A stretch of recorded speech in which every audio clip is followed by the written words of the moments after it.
কখনো কি এমন হয়েছে যে কোনো একটা কাজ করতে গিয়ে এতটাই ডুবে গেলেন যে কখন যে সময় পেরিয়ে গেল টেরই পেলেন না? হুম। চারপাশের আর কোনো খেয়ালই নেই, শুধু ওই কাজটাতেই মগ্ন। হ্যাঁ, হ্যাঁ, এই অভিজ্ঞতাটা তো অনেকেরই হয়। মনোবিজ্ঞানী মিহাই চিকসেন্ট-মিহাই তিনি তার বইতে এই ব্যাপারটিকেই বলছেন ফ্লো।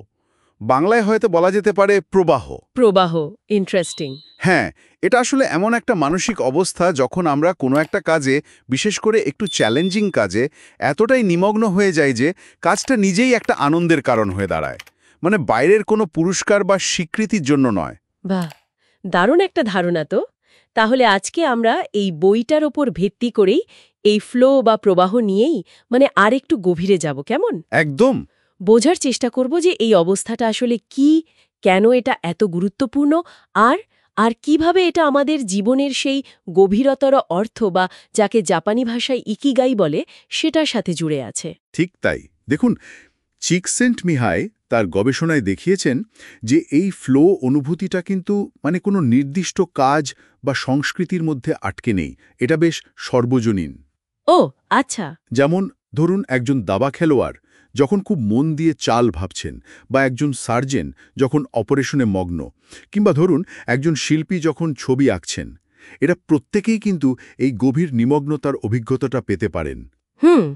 আসল ব্যাপারটা হলো ব্যক্তি তার দক্ষতার সাথে মানানসই একটা চ্যালেঞ্জের মুখোমুখি হচ্ছেন, আর তাতে পুরোপুরি মনোযোগ দিচ্ছেন। তার এই ফ্লো অবস্থাটা কি আমাদের সেরা পারফরম্যান্সের সাথেই যুক্ত, যখন আমরা সবচেয়ে ভালো কাজটা করি? অবশ্যই, অবশ্যই।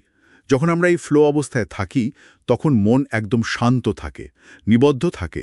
বাইরের অন্য চিন্তা বা উদ্বেগ সেগুলো তেমন আসেই না। হ্যাঁ। আর বইটিতে খুব জোর দেওয়া হয়েছে যে এই ফ্লো অর্জন করাটা কিন্তু শুধু ভালো কাজ করার একটা উপায় নয়, এটা জীবনের সন্তুষ্টি আর অর্থ খুঁজে পাওয়ারও একটা পথ। জীবনের অর্থ ইকিগাইয়ের সাথে কিভাবে জুড়ছে এটা? হ্যাঁ, বিশেষ করে যাকে আমরা ইকিগাই বা জীবনের উদ্দেশ্য বলছি, সেই পথে চলার জন্য ফ্লো একটা জরুরি চাবিকাঠি।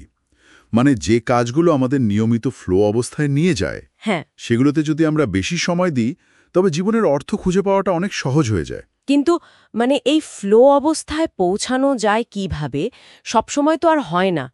বইটাতে কি কিছু নির্দিষ্ট কৌশলের কথা বলা আছে? হ্যাঁ, হ্যাঁ, বেশ কিছু কৌশলের কথা বলা হয়েছে। প্রথম আর সবচেয়ে গুরুত্বপূর্ণ হলো এমন কাজ বেছে নেওয়া যেটা যথেষ্ট চ্যালেঞ্জিং কিন্তু একেবারে অসম্ভব নয়। একটা ব্যালেন্স। একদম, কাজটা আমাদের এখনকার দক্ষতার থেকে সামান্য একটু কঠিন হতে হবে। কারণ কি, খুব সহজ কাজ করলে একঘেয়েমি আসে, মনোযোগ থাকে না। ঠিক। আবার কাজটা যদি অতিরিক্ত কঠিন হয়ে যায়, তাহলে আমরা হতাশ হয়ে পড়ি বা উদ্বিগ্ন হয়ে যাই। সেটাও ফ্লোর একটা বড় বাধা। ব্যালেন্সটা খুব জরুরি তাহলে। আর কি?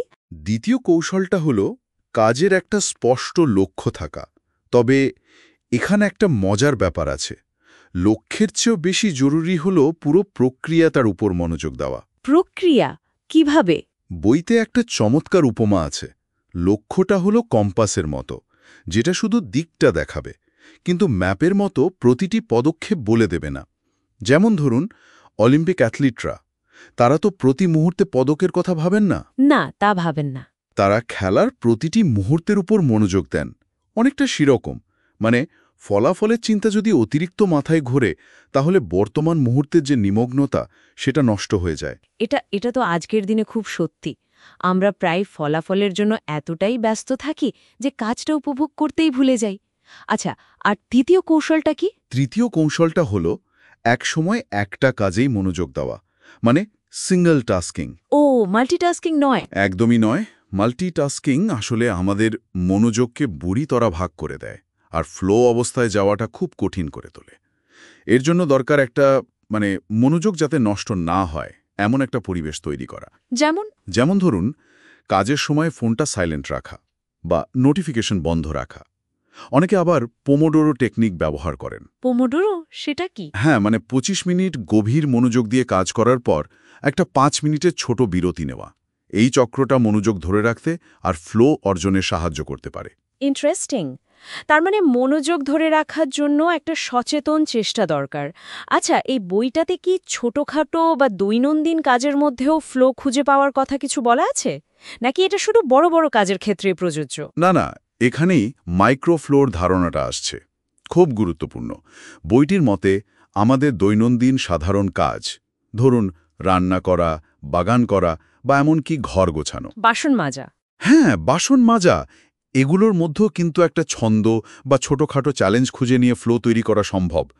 এই কাজগুলোকে একঘেয়েমে না ভেবে যদি একটু মনোযোগ দিয়ে আর একটু ভালোভাবে করার চেষ্টা করা যায়, সেখানেও কিন্তু এক ধরনের নিমগ্নতা আসতে পারে। তাই নাকি? হ্যাঁ, বিল গেটস যেমন একবার বলেছিলেন যে তিনি রোজ রাতে বাসন মাজতে ভালোবাসেন। এটা নাকি তাকে রিল্যাক্স করতে সাহায্য করে আর দিনের শেষে অন্যভাবে মনোযোগটাকে কেন্দ্রীভূত করতে দেয়। বাহ, তার মানে ফ্লো শুধু খুব বড় বা সৃজনশীল কাজেই নয়, জীবনের ছোট ছোট সাধারণ মুহূর্তেও খুঁজে নেওয়া সম্ভব। এটা তো দারুণ ব্যাপার। একদম। সংক্ষেপে যদি বলি, ফ্লো হলো সেই আনন্দময় অবস্থা যখন আমরা বর্তমান মুহূর্তে পুরোপুরি ডুবে থাকি আর কাজটাই যেন মূল পুরস্কার হয়ে ওঠে, অন্য কিছুর দরকার হয় না। আর এই বইটা আমাদের এটাই বলছে যে নিয়মিত এই ফ্লোর অনুশীলন, এটা আমাদের জীবনের গভীরতর উদ্দেশ্য বা ইকিগাইয়ের দিকে একটু একটু করে এগিয়ে নিয়ে যায়। এটা অনেকটা মানে পেশি চর্চার মতো, যত অনুশীলন করা যায় ফ্লো অবস্থায় পৌঁছানোর ক্ষমতাটা তত বাড়ে। তাহলে আজকের এই আলোচনা থেকে মূল ভাবনাটা এই দাঁড়াচ্ছে যে ফ্লো শুধু কাজ ভালো করার বা প্রোডাক্টিভিটি বাড়ানোর বিষয় নয়, এটা আসলে জীবনের মানোন্নয়নের একটা পথ। ঠিক, ফ্লো আমাদের শেখায় বর্তমানে বাঁচতে, নিজের কাজকে ভালোবাসতে আর আর সেই ভালোবাসার সূত্র ধরেই হয়তো জীবনের বৃহত্তর উদ্দেশ্যের কাছাকাছি পৌঁছাতে।